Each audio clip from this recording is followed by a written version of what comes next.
Le Bloc québécois compte revenir à la charge lors d'une journée de l'opposition avec sa motion qui vise à faire reconnaître par le Parlement canadien le droit du Québec de modifier seul la Constitution. Une motion qui, on le sait, fait suite au projet de loi 96 du gouvernement du Québec sur le français, langue officielle et commune dans la province. Ce sera d'ailleurs notre premier sujet d'analyse avec notre panel de journalistes, Joël Denis, Althia et Conrad. Bonsoir à vous trois. Bonsoir. Bonsoir. Donc, le Bloc a déposé sa motion aux communes mercredi.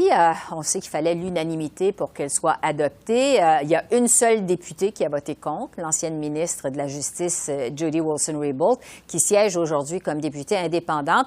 Joël Denis, d'abord, sur le résultat de ce vote, je vous demanderais qu'est-ce que ça nous dit sur l'état de la situation aux communes face à la volonté du Québec? Ben, face à la démarche du Bloc québécois, il y a quasi unanimité, je vous dirais, parce qu'il aurait fallu que Mme Jody Wilson ne s'oppose pas au dépôt de la motion pour que ça aille de l'avant. Donc, on peut s'attendre à ce qu'il y ait une large majorité des députés de la Chambre de communes qui vont voter en faveur de cette motion lorsqu'elle sera présentée par le Bloc québécois dans quelques semaines. Mais ça fait quand même...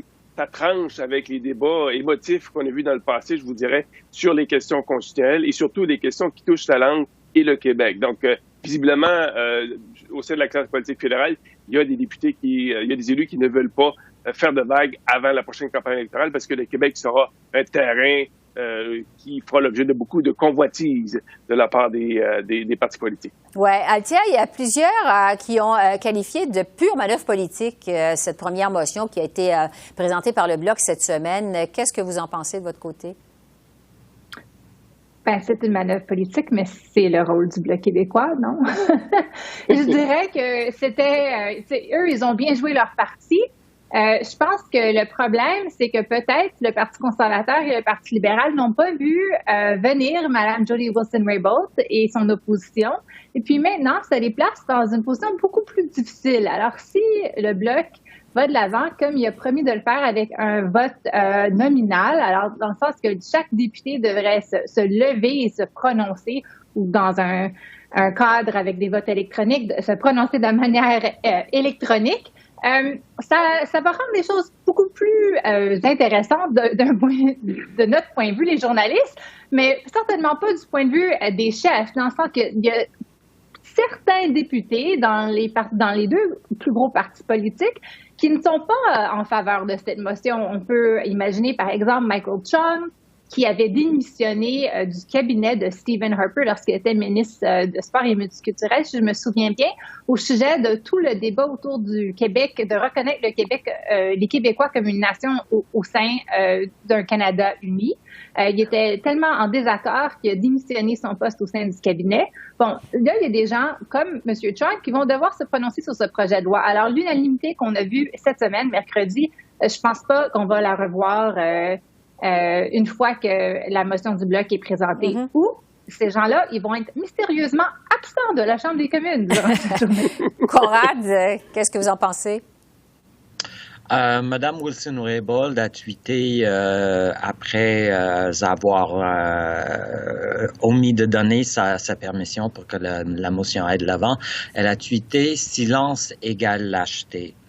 Et elle sait qu'il y a beaucoup de gens dans les trois principaux partis à Ottawa qui veulent pas faire des vagues avant les prochaines élections sur cette question-là, mais ils reconnaissent qu'il faut qu'il y ait un débat sur cette question. Écoutez, on n'a jamais entendu parler de l'article 45 comme étant un moyen pour que le Québec change la Constitution pour la reconnaissance de la nation québécoise avant, peut-être il y a quelques mois, lorsque le constitutionnaliste Patrick Taillon avait suggéré que ça soit une option. Mais il y a aucun gouvernement qui avait suggéré ça dans le passé parce qu'il savait que c'était comme une raccourci, qu'il faut qu'il y ait un débat national pour que ça soit fait et que ça c'est largement reconnu à travers le pays. Et la motion du Bloc, c'est pas un automatisme parce qu'il y a un gros débat à faire sur la portée portée de ce changement. Si M. Trudeau a des avis politiques, avis juridiques, excusez-moi, qui disent que c'est tout à fait légitime mais légitime dans quel sens? Est-ce que ça veut dire qu'il y a aucune portée à ce changement, que ça change rien par rapport à la marge de manœuvre du gouvernement québécois de faire des lois pour protéger la nation québécoise, parce que il y a le ministre Simon Jolin Barrette qui a donné une entrevue au Devoir samedi dernier qui contredisait tous ceux qui disent que ce n'est que symbolique cette motion, que cette reconnaissance. Ouais. Donc il y a un débat et c'est dans l'intérêt de tous les pays et dans l'intérêt du Québec que tout le monde soit clair sur ce que ça veut dire. Oui. Joël Denis, entre-temps, pour conclure sur ce dossier-là, M. Trudeau a répété encore cette semaine qu'il est d'accord avec ça, avec le fait que le Québec puisse modifier la Constitution pour y déclarer qu'il forme une nation dont la langue officielle commune, c'est le français. On sait qu'il y a des voix qui s'élèvent, notamment au Canada anglais, contre ça. Quel impact ça pourra avoir sur M. Trudeau? Ben, il devra peut-être s'expliquer davantage lors d'une campagne électorale, parce que je présume que ça va faire l'objet d'un débat durant une campagne électorale. Est-ce que oui ou non, c'est la bonne voie à suivre? Et il y a sûrement d'autres voix qui vont s'élever ailleurs au pays pour demander des comptes à M. Trudeau. Donc, une question qui pourrait être bien posée lors d'un débat durant la campagne électorale, un débat formel organisé entre tous les chefs. On verra à ce moment-là ce que M. Trudeau va dire, mais je ne pense pas que c'est la fin de cette histoire, même si M. Trudeau dit qu'il a des avis juridiques qui, selon lui, confirme que le Québec a le droit d'aller de l'avant avec cette façon de faire. Bon, je veux maintenant vous entendre sur l'autre motion du Bloc cette semaine, celle pour empêcher la tenue d'élections en temps de pandémie. Bon, c'est pas compliqué, c'était presque unanime ce vote, même si on n'avait pas besoin cette fois de l'unanimité. Il y a 327 députés sur 338 qui l'ont appuyé. Althia, on sait que c'est une motion qui est non contraignante. Est-ce que c'est une motion qui a vraiment un impact? Non. Il y avait juste un député qui a voté contre, c'est Derek Sloan. C'est pas Mme Jody Wilson-Raybould, encore une fois. Cette fois-là. C'était l'ancien conservateur Derek Sloan. Mais la motion elle-même est assez vague. Elle dit que c'est la responsabilité du gouvernement de tout mettre en œuvre pour éviter que les électeurs soient appelés aux urnes durant la pandémie. Bon, mais ça, c'est quand même, c'est beaucoup de marge de manœuvre, là. Il n'y a rien qui empêche le premier ministre, nonobstant le fait qu'il y a le pouvoir de le faire de toute façon, mais même en disant que oui, les libéraux, ils ont voté pour cette motion-là pour dire, nous, on a tout essayé, puis c'est la faute des autres partis, on ne peut pas travailler avec eux, ils nous laissent pas passer nos projets de loi, tout prend trop de temps, c'est impossible de négocier avec eux, on a besoin d'un gouvernement majoritaire. Bon, alors la motion, il y a quand même assez de libre dedans, je pense, pour donner la place au Parti libéral de faire ce qu'il veut, ce que le gouvernement veut.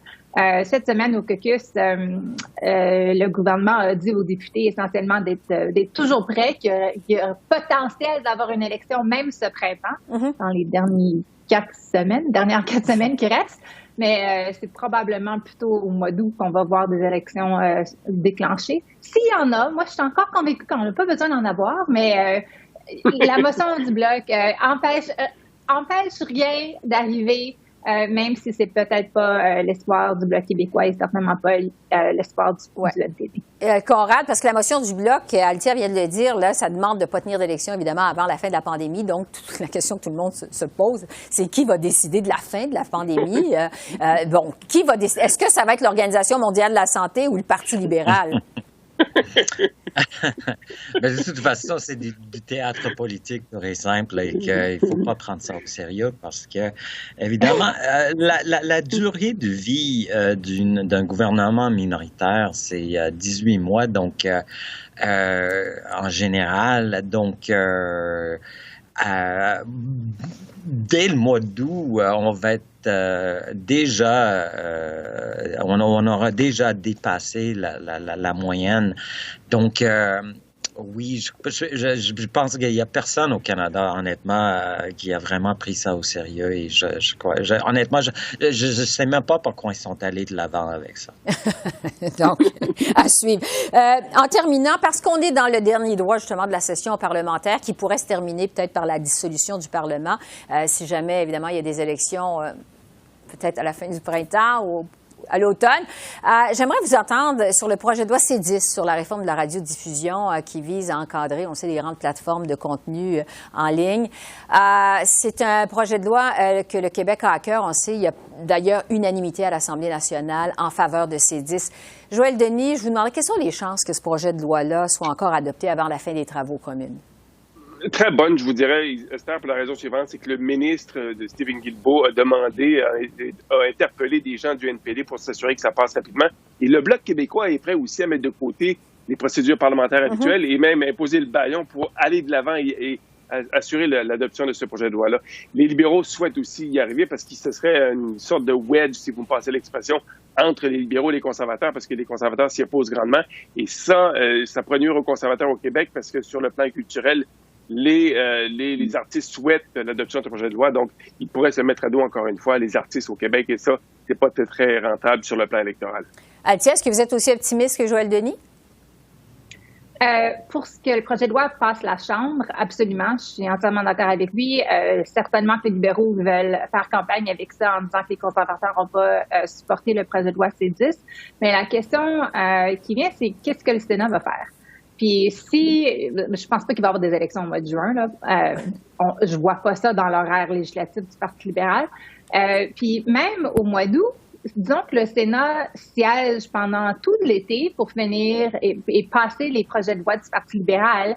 Ils ont quand même pris beaucoup de temps. Il y a beaucoup de gens très intéressés dans les médias au Sénat maintenant, avec les sénateurs plus indépendants qui veulent faire preuve qu'ils font du bon travail, puis que c'est bien réfléchi. Puis c'est quand même un projet de loi qui a eu beaucoup d'opposition, pas juste du Parti conservateur en Chambre, mais on a aussi entendu des voix comme Michael Geist, des gens très renommés dans leur domaine, qu'ils ont vraiment fait surmonter des clauses que je pense que les sénateurs vont vouloir étudier en profondeur. Puis je pense que ça, c'est peut-être une partie où est-ce que le gouvernement devrait s'attarder à faire leur devoir plus à la Chambre au Sénat qu'à la Chambre des communes. Conrad, le mot de la fin sur C10?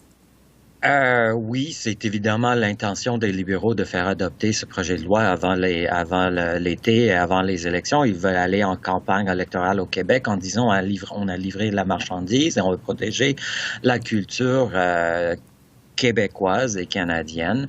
Mais en même temps, l'urgence n'est pas la même parce que ils peuvent faire campagne en disant que seul un gouvernement majoritaire pourrait encore une fois livrer la marchandise dans ce domaine parce que les conservateurs sont opposés.